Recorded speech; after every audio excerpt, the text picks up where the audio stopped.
Hashtag Pala-Aksyon Agad! Noong nakaraang nating episode ay naging hashtag palatawag client natin si alias Jeffrey matapos siyang magkaroon ng violation sa kanyang driver's license na hindi naman niya di umano nagawa. Duda niya ay baka may gumamit sa kanyang nawawalang driver's license. Kaugnay ng naging aksyon dito, panoorin po natin ito.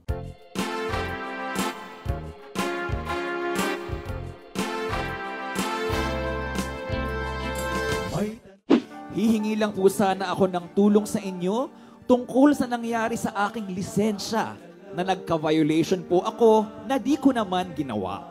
2,000 daw po yung counter flow. Nawala po yung lisensya ko sa po. Eh wala kang pambayad na 2,000 dahil ay mong bayaran dahil hindi naman ikaw nakagawa ng violation. Hindi naman po. Tapos may penalty po siya kasi ilang buwan na po yung nakalipas. Teka, Dave, kaya mo ba hawakan to? Hindi na ako kailangan pumunta dyan sa Caloocan. Apa. Sige, sa susunod, gusto ko, Dave, sa sunod na Biyernes, may resulta na to, ha? Yan. Sige.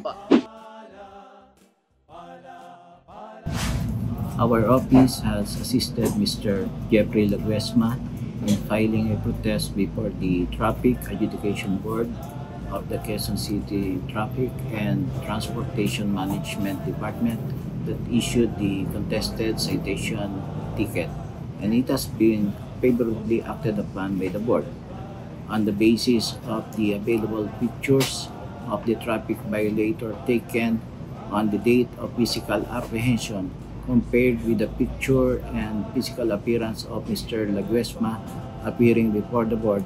It has been established that he was not the one who committed the traffic violation, but somebody else who fraudulently used his lost driver's license. Such, the alarm placed on his driver's license by reason of non-payment or settlement of fines arising from the violations was lifted from the system, and no demerit point was tagged on his record with the Land Transportation Office.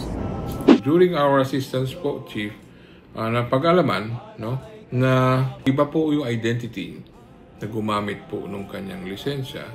That is why the Traffic Management Office of Quezon City requested na they would be processing po, na ma-erase po yung kanyang record, and para ma-forward din po yung kanilang gagawing hakbang with LTO para hindi magkaroon ng violation si Mr. Laguesma, and also po na hindi siya mabigyan ng or hindi siya ma-penalize po doon sa alleged violation that he committed.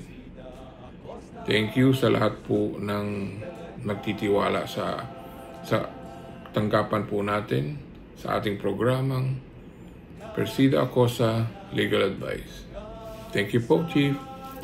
Hello po, Atty. Acosta. Magandang araw po sa inyo. Nais ko lang po sana magpasalamat sa pagtulong niyo po sa akin. Sa pala po, paglutas po ng naging problema ko po sa lisensya ko po. Sa pagbigay niyo po sa akin ng mga attorney, kay Atty. Sarmiento ng Pau Caloocan, kay Atty. Mark Asis po ng Pau Quezon City. Sana po marami pa po kayong matulungan. God bless po sa inyo. Thank you.